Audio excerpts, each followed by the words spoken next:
Ayer fue un día de luto para Venezuela. Fue un día de violencia y muerte ejecutadas con la hazaña cobarde de los dictadores contra el pueblo.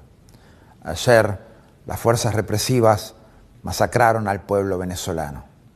16 personas, incluyendo menores de edad, fueron asesinadas en distintas protestas en las horas en que se desarrolló el fraudulento proceso de la Asamblea Nacional Constituyente.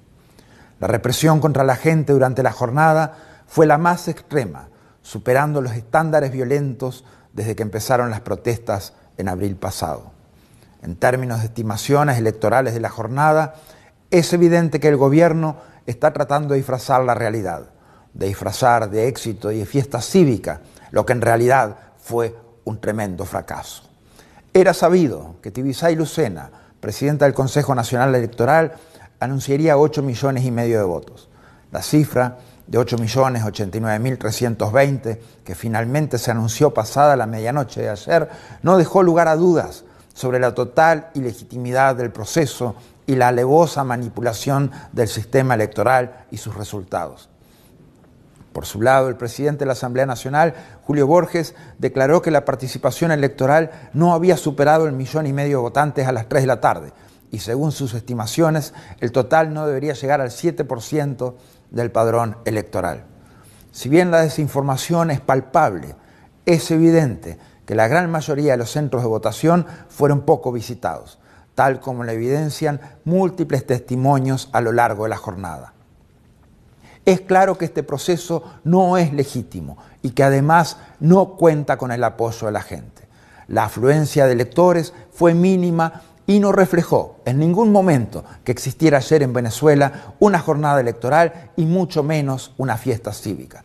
En algunos centros de votación, los propios votantes han informado sobre el desorden y la desinformación que han caracterizado esta jornada electoral.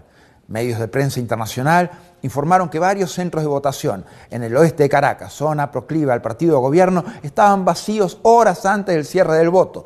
Esto pese al pronunciamiento hacia el mediodía que el 99% y más de la nación estaba votando.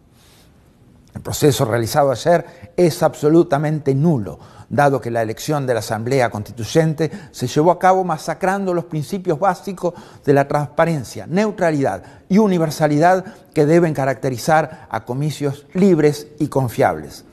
Los procesos de verificación técnica sobre el padrón electoral, la maquinaria electrónica y el sistema de verificación de resultados fueron inexistentes. Por lo tanto, es imposible que la autoridad electoral brinde resultados confiables. Una elección legítima no puede celebrarse en un ambiente de represión y violencia. La coacción y compra de votos fue evidente. El principio de libertad de sufragio fue vulnerado de manera flagrante.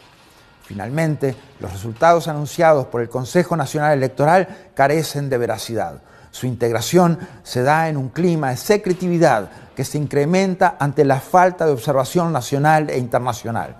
Fue una elección que refleja lo que la dictadura quiere para Venezuela, un sistema de partido único, entendido como un mecanismo automático de ejecución de la voluntad de la cúpula dominante por y para servir a sus intereses, que reprima y amordace cualquier opinión contraria por la vía del temor, la imposición y la represión. Mientras tanto, varios países latinoamericanos, la Unión Europea, Estados Unidos y Canadá han desconocido la validez de la Asamblea Nacional Constituyente. La Secretaría General de la OEA desconoce la totalidad del proceso fraudulento que se concretó en el día de ayer. Desde un principio se denunció su nulidad de origen, su inconstitucionalidad y la manipulación forzada y selectiva de las circunscripciones parroquiales para forzar resultados favorables a la perpetuación del régimen. En este sentido, y con más convicción aún, es que desconocemos totalmente los resultados anunciados en el día de ayer por un tribunal electoral que ha perdido todo vestigio de legitimidad y que, lejos de respetar y favorecer la expresión de la voluntad popular, da sobradas pruebas de su funcionalidad a la dictadura. No puede demorar el retorno a la democracia en Venezuela. Hoy quedó demostrado una vez más que el pueblo venezolano no es un pueblo con miedo. Los tiranos tienen miedo, viven en el miedo, porque contra todo el pueblo nadie puede. Esta crisis que ha llevado a la dictadura a asesinar a la gente. Es una guerra sucia de las fuerzas represivas contra el pueblo. Lo ocurrido ayer es el corolario de un proceso persistente que viene desde 2013 y que culmina con el último ataque del presidente Maduro a la Constitución y a las instituciones. Al dictador lo juzgó el pueblo ayer, le exigió su responsabilidad y lo ha declarado su enemigo. El pueblo se negó a votar en el fraude constituyente. La respuesta del dictador fue la masacre a su propia gente. Se ha hablado mucho de nuestras acciones al frente de la Secretaría General de la OEA. Si hubiéramos ido por la huella de la preservación de intereses personales, lo que tendríamos que haber hecho es aguardar que ocurriera esta crisis y entonces hacer como que nos dábamos cuenta y ver qué paños fríos se aplicaban. Pero eso hubiera sido absolutamente indigno de nuestra parte. Se trataba de la violación de la Constitución por parte de los dictadores. Los hechos conducían a la destrucción del sistema institucional y nosotros lo marcamos. Lo dijimos porque era moral y éticamente necesario, pero porque había que tomar acción para evitar los más de 100 muertos y no esperar el final de este previsible desenlace. El tiempo no puede seguir escapándose de nuestras manos. Venezuela no puede demorar su retorno a la democracia. Es injusto haber llegado a este punto. La aniquilación del Estado de Derecho no es un precio que los venezolanos tuvieran que pagar.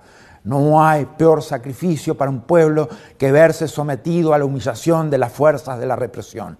Y como tal, es el pueblo el que ha sido el primero en salir a luchar para que haya justicia. Es el pueblo el que reclama que no puede quedar un solo dictador impune por los asesinatos de ayer y los últimos 4 meses. El pueblo nunca se ha sometido a una justicia que no sea verdadera. Pero fundamentalmente, y antes que nada, el pueblo tiene que llegar al poder. Que las fuerzas represivas vuelvan a sus barracas. La gente está en la calle y debe ser respetada. Ayer quedó demostrado que solamente el pueblo es el dueño de la soberanía. Venezuela es demasiado grande y la lucha muy dura, pero a cambio de esa lucha está el futuro de libertad. Como dijo el líder uruguayo Wilson Ferreira Aldunate en momentos de la lucha contra la dictadura en mi patria, sabemos lo que quiere el pueblo. Sabemos lo que piensa el pueblo y sabemos que el pueblo hará lo que sea necesario para obtenerlo.